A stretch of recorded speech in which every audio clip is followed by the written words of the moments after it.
podía hacerlo. O sea, que no había límites, que no hay límites. Y eso me ayudó mucho. Y el tema de equidad de género fue algo que realmente vi que era una necesidad, porque cuando estaba trabajando un verano con unos abogados en mi pueblo, di cuenta que no había personas enfocando específicamente en cuestiones de género y los problemas que enfrentan las mujeres, las campesinas. Y en ese momento cuando di cuenta, se trató de un caso de trata humana, de una señora que estaba en una situación muy mal, en que la persona con quien estaba trabajando le quitó sus documentos, y pues fue una situación muy difícil. Pero también fue difícil porque en ese tiempo no había suficientes recursos para poder trabajar en ese caso, porque se trataba de una persona. Y pues entonces eso me dio la idea que era importante de enfocarme en los derechos de las mujeres y realmente crear como un programa específicamente enfocada en cuestiones de género. Y pues mis padres estaban un poco confundidos, la verdad, porque cuando les dije que quería ser abogada pues les dije que quería ser abogada, que quería trabajar con la comunidad campesina, mis padres dijeron, pues, ¿qué? Pensé que ibas a ganar dinero, o sea que estaban súper confundidos. Pero al final de cuentas, yo creo que entienden la razón que es importante, y hasta el momento pues me apoyan mucho. Vivo en mi pueblo, en el pueblo en donde mis padres migraron a trabajar aquí en este pueblo, y se quedaron aquí, toda mi familia, y pues vivimos cerca, y entonces entienden bien el trabajo que hago, la importancia del trabajo, y la verdad es que necesitamos 200, 300 más personas que están enfocando en este tema, porque la necesidad es tan grande. Y desde Fremont, Ohio, estás haciendo todo esto, porque hay que compartir también que, bueno, desde el proyecto de justicia migrante de los servicios legales de Florida, eso fue desde el 2003, ¿verdad? Uh-huh. Sí, creé este proyecto legal para campesinas, tratando temas de género en 2003 en la Florida. Era el primer programa de este tipo en todos los Estados Unidos, y de allí llevé ese proyecto a una organización nacional que se llama Southern Poverty Law Center, que se enfoque en los derechos civiles de personas en los Estados Unidos.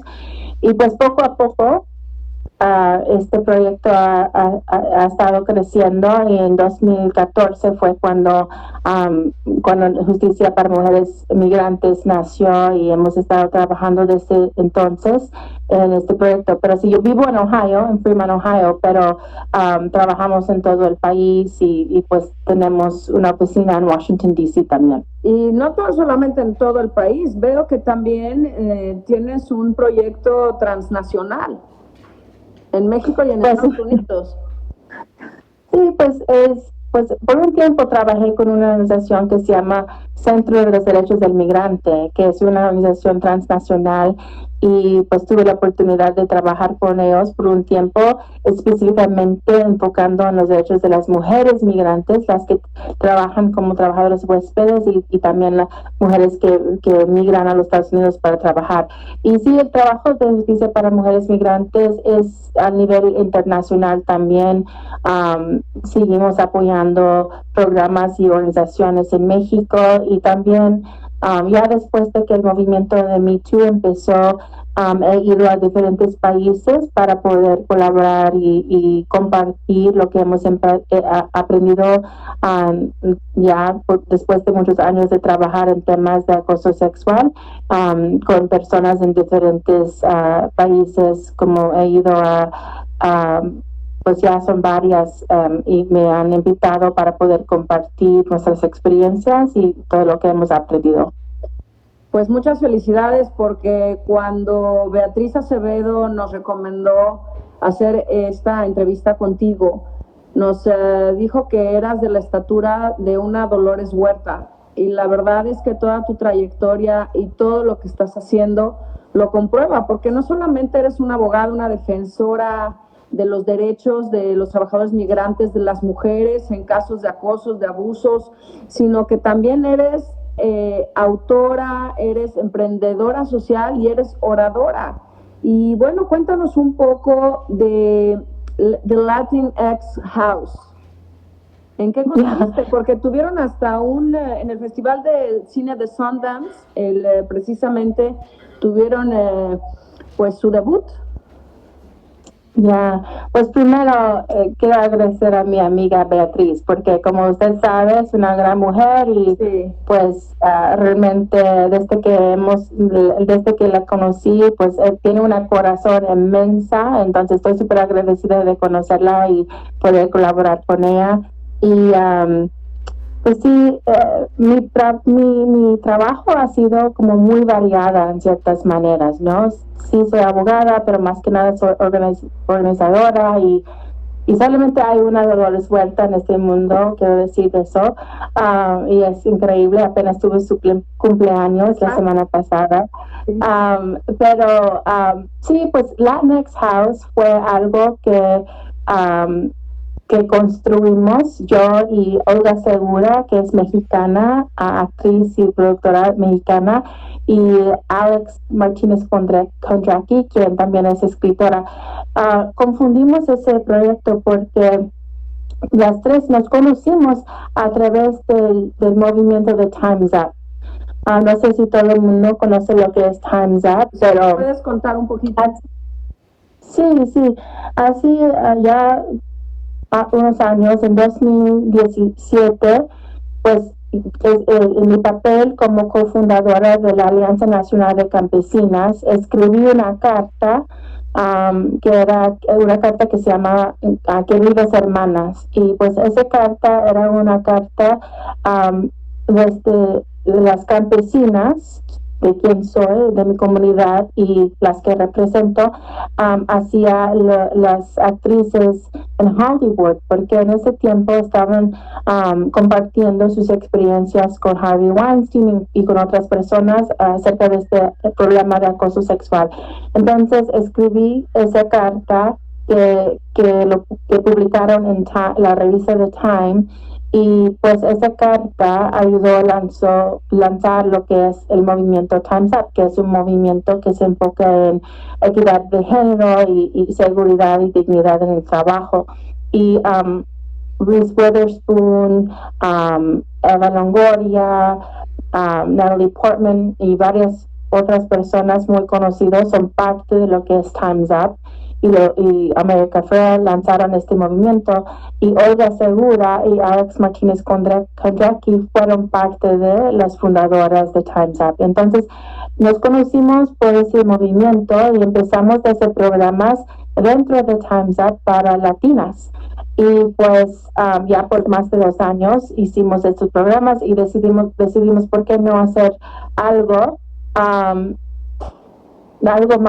más formal, y pues para ellas era muy importante hacer algo en este festival de Sundance, y entonces me pidieron unir con ellas para crear este programa en Sundance, y yo les dije, como soy organizadora, les dije, pues sí, está bien, les ayudo, pero solamente puedo ayudar si no se trata solamente de Sundance, o sea que no puede parar ahí, que tiene que incluir un elemento de activismo, o sea que yo no quiero ir a un lugar a hablar de problemas o hablar de cosas sin tomar acción, y también tiene que incluir personas que son de diferentes pueblos, trabajos, etcétera, porque para mí es importante que todo el mundo tiene acceso y oportunidad de hablar de sus experiencias y compartir sus ideas y soluciones, y pues más que nada era una oportunidad de poder elevar las contribuciones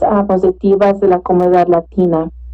Entonces así fue que empezamos este proceso de crear el Latinx House, y pues sí, lo lanzamos en Sundance, y ya sí, pues íbamos a estar en South by Southwest, pero sabes todo lo que ha pasado con COVID, entonces no pudimos a hacer eso y estamos viendo en este momento cuáles van a ser las otras actividades, pero más que nada en este momento y por el último mes, ya casi 2 meses, hemos estado súper enfocados en este problema de COVID y la coronavirus, para poder ver cómo podemos ayudar a la comunidad en este momento, como la necesidad es tan grande. Claro, sí, Mónica, porque como tú lo has hecho a lo largo de tu vida, como dices, solamente hay una Dolores Huerta, pero qué bueno que hay más personas que están siguiendo su camino como tú. Y los trabajadores agrícolas siempre han sido esenciales, siempre. Pero pareciera que ahora que estamos enfrentando esta pandemia provocada por un virus, la gente se está dando cuenta. Entonces, el día de hoy tuve la oportunidad de escribir una op-ed en el Los Angeles Times, comentando precisamente del trabajo de los consulados, por ejemplo, el trabajo que hacen en el consulado en Oxnard, que hacen en Fresno, y no solamente los agrícolas, mis colegas que están en Omaha, Nebraska, me comentaban del tema de los empacadores de carne, o por ejemplo en Little Rock, en Arkansas, sobre pollo. O sea, no solamente son los agrícolas, también son los empacadores de todo Estados Unidos que están garantizando esta cadena de suministro para que la gente siga consumiendo los alimentos que lleguen a su mesa. Entonces, aquí en California son 850,000 trabajadores agrícolas en todo el estado, y solamente ellos cultivan los 2/3 de las frutas y nueces y 1/3 del total de las verduras de todo Estados Unidos. O sea, la gente tiene que saber qué es la contribución tan grande que hacen. Y bueno, yo te quiero preguntar, porque los consulados, nosotros hemos hecho muchos esfuerzos por informar, por educar, cuáles son sus derechos, cuáles son sus obligaciones, y sobre todo en esta época, pues nos preocupa mucho el tema de la salud y las condiciones en las que están. Entonces, si tú nos pudieras compartir, Mónica, ¿tú qué es lo que has visto y qué podemos hacer todos? Porque esto compete a todos. Ya, sabes, yo creo que, como se dice, los trabajadores campesinos siempre han sido esenciales, pero en los Estados Unidos siempre han sido los trabajadores que reciben menos pago, que tienen menos protecciones, que les faltan muchísimo el apoyo que es necesario para poder no sobresalir, realmente sobrevivir, ¿no? Y como he vivido como parte de la comunidad campesina, entiendo bien las condiciones y cuáles son las condiciones que tienen que cambiar. Y por eso cuando escuchamos de este virus nos dio miedo, porque sabemos que con las condiciones tan mal en que viven los campesinos, pues hay un gran riesgo de que muchos se van a enfermar y que hasta es posible que algunos van a morir. Y entonces nos dio como un ataque de pánico, ver qué podemos hacer para poder evitar lo que es no solamente posible, pero sino probable, si no tomamos las medidas necesarias.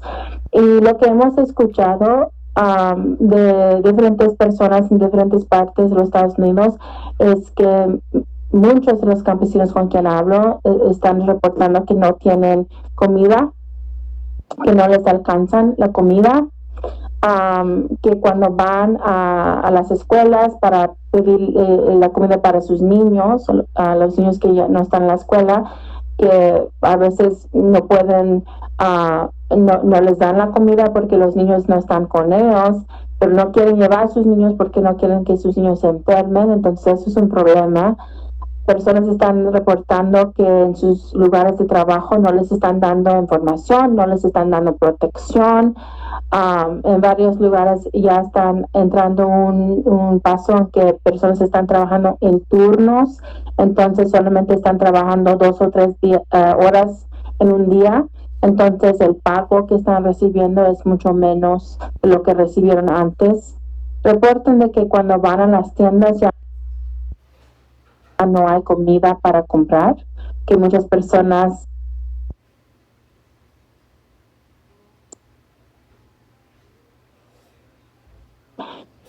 reporten de que cuando llegan a las tiendas ya no hay cosas para ellos y no pueden comprar guantes, no pueden comprar las máscaras. Y hay mucho miedo. La semana pasada estaba hablando con una mamá. No es la obligación de los empleadores proveer con todo este protective personal gear. No, no es un requisito. No me bajo la ley. No, y nosotros estamos empujando al gobierno que si van a decir que estos trabajadores son esenciales, entonces deben tener lo que necesitan para poder trabajar, porque la cosa es que los campesinos y campesinas no están diciendo que no quieren trabajar, necesitan trabajar y están súper orgullosos del trabajo que están haciendo, entienden que están alimentando nuestro país, pero quieren hacerlo con la protección necesaria para poder estar seguros, estar sanos y para no enfermar a sus familias. Entonces, eso es parte de lo que tenemos que hacer como un público, es presionar al gobierno, a los diferentes departamentos que tienen que ver con agricultura, con la comida, como usted dice, de las empacadoras y otras cosas, para que los trabajadores puedan ir a trabajar, pero en una manera que va a proteger sus intereses y su salud.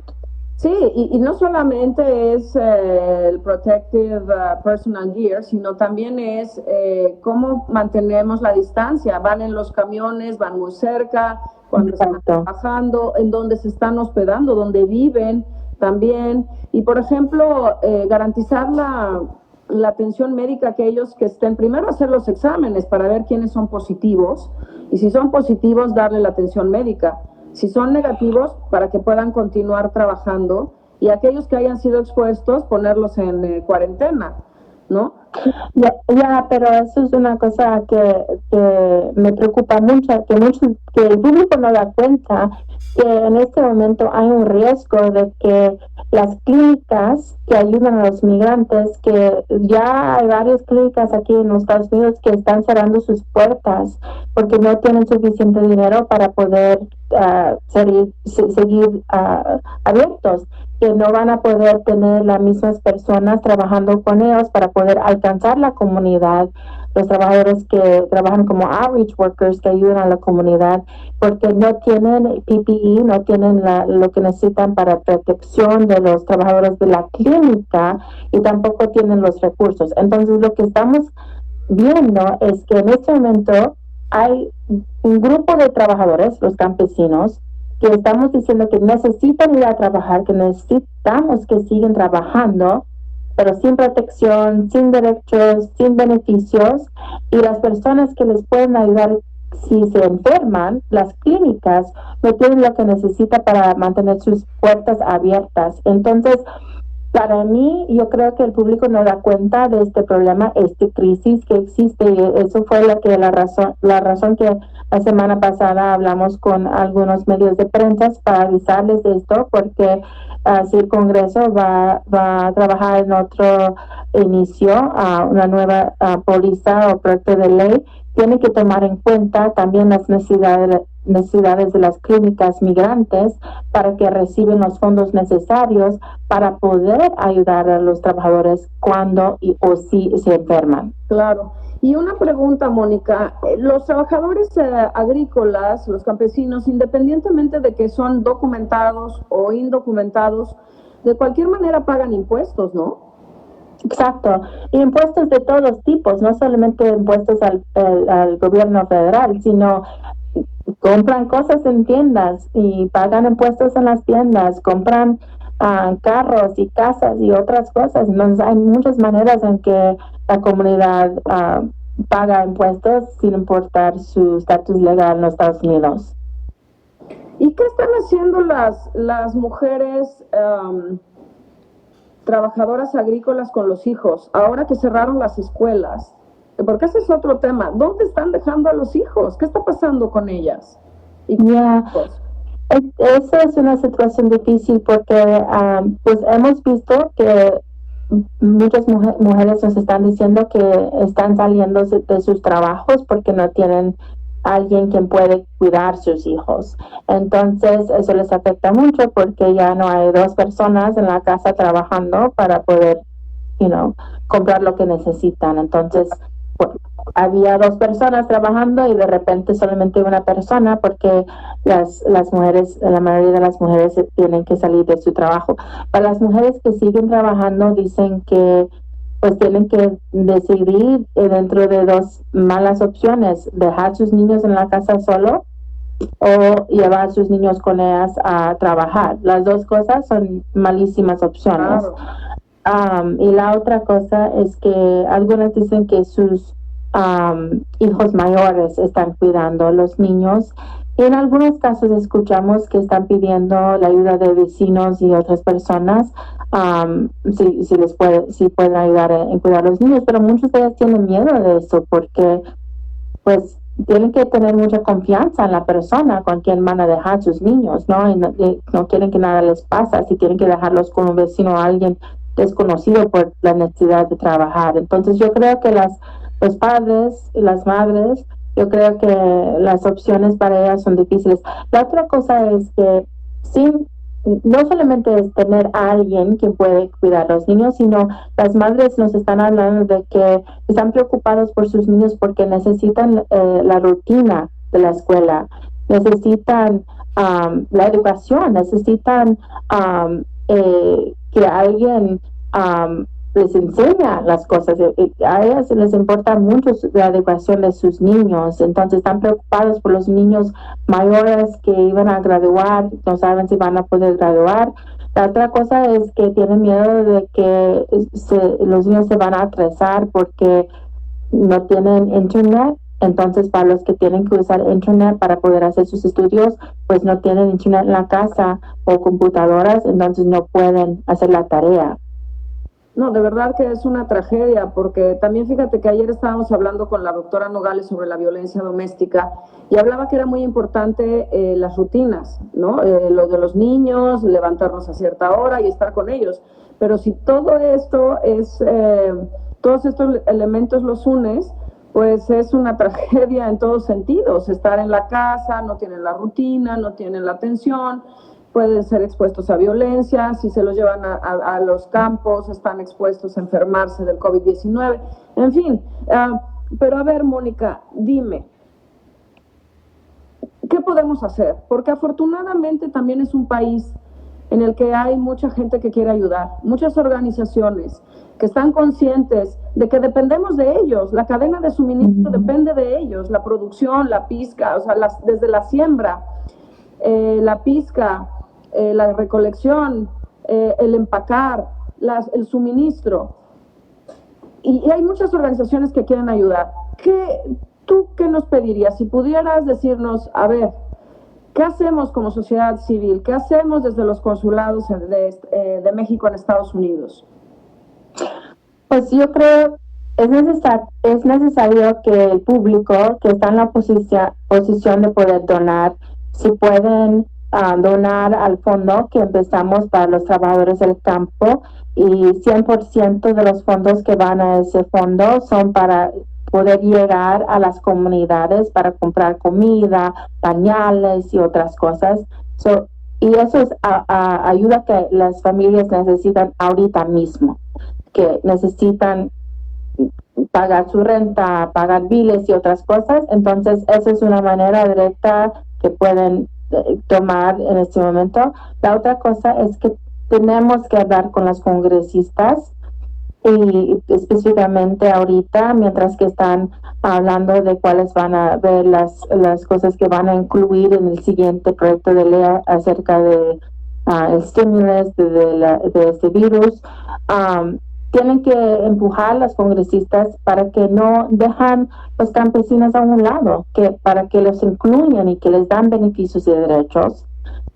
Es importantísimo también que los gobiernos hablen, porque la otra cosa es que si la cadena, el sistema que tiene que ver con comida, si algo rompe o choque aquí en los Estados Unidos, no solamente va a impactar nuestro sistema o el alcance a comida aquí en los Estados Unidos, o sea, este sistema de food supply chain es un sistema global.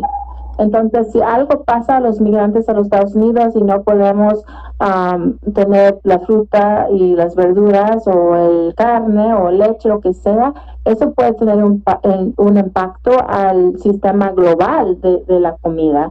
Y igual, si hay un problema con los migrantes en México o otro país, puede tener un impacto en diferentes partes del mundo. Entonces, tiene que haber una colaboración y también comunicación para poder evitar esos problemas más graves. Y la última cosa que yo creo que es importante es que tenemos que tener orgullo en nuestra comunidad por hacer este trabajo tan importante. Cuando este sábado hablé con dos mamás, dos diferentes campesinas acerca de su situación, solamente quería ver cómo están las cosas. Y al final de las llamadas con las dos mujeres y que no tienen comida y no tienen suficiente dinero y tienen muchas necesidades, al final de las conversaciones con esas dos señoras, yo les pregunté qué es lo que necesitan más en este momento, en qué manera puedo ayudar más en este momento. Y me respondieron que en este momento lo que necesitan más que nada es el ánimo. Necesitan el apoyo. Entonces, como una comunidad, como un público, necesitamos darles gracias, claro, por su trabajo y decirles qué tan orgullosos somos, que son parte de nuestra comunidad y decir que estamos luchando con y por ellos y no durante esta pandemia, no.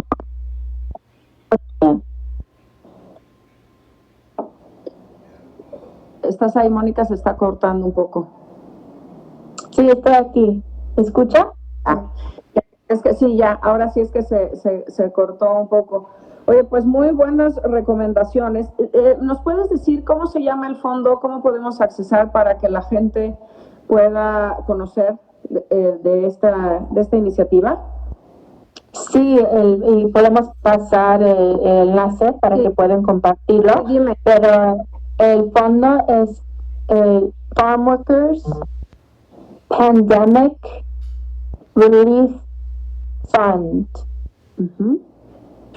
Y está accesible desde la página de web de nuestra organización, Justicia para Mujeres Migrantes, y también en nuestra Instagram, que es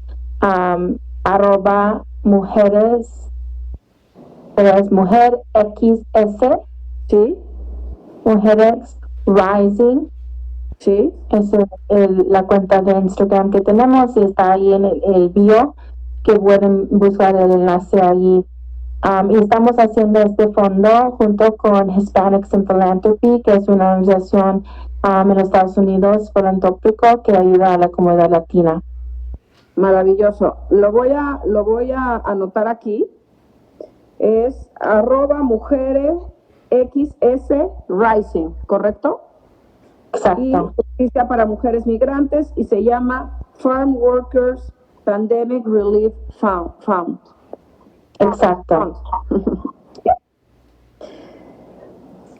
Oye, pues vamos a poner todo esto en nuestras redes sociales, en nuestra plataforma, en nuestra página del consulado, para que la gente conozca de estos recursos.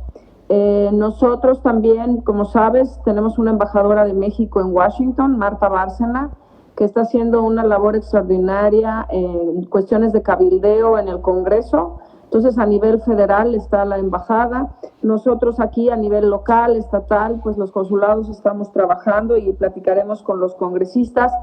Y por supuesto que vamos a seguir transmitiendo ese orgullo que tenemos por estos trabajadores agrícolas, pero sobre todo el agradecimiento que tenemos todos. Y como tú dices, no solamente es Estados Unidos, es a nivel global. Pues muchísimas gracias por todo su liderazgo, por todo su trabajo y por la invitación de compartir esta conversación con usted. Sí, y por favor, Mónica, siéntete con la libertad que tienes un canal abierto con nosotros, con el Consulado General de México en Los Ángeles, para que cuando necesiten algo, nosotros estamos a su disposición. Y yo no sé si tú quieres cerrar con algún mensaje, por favor. Pues solamente quiero decirles muchas gracias um, por luchar por la comunidad campesina, que es una comunidad tan necesitada, pero tan importante. Y la otra cosa es, hay que seguirnos porque tenemos un anuncio muy grande que viene en estos días, y sería otra manera en que pueden ayudar a la comunidad campesina en este momento. Y por favor, siguen el trabajo que están haciendo, que es muy importante, y sabemos que juntos vamos a sobrevivir y sobresalir de esta situación. Sí, bueno, nos vas a invitar, creo que es el 5 de mayo. ¿Nos puedes dar más información o todavía no? No, todavía no. Ah, perdón. Bueno, entonces estamos listos a la invitación. Ok, perfecto. Gracias, Mónica, por todo lo que haces y realmente you're a role model. We're very proud of you. Thank you. Ay, muchísimas gracias. Thank you. Bye bye.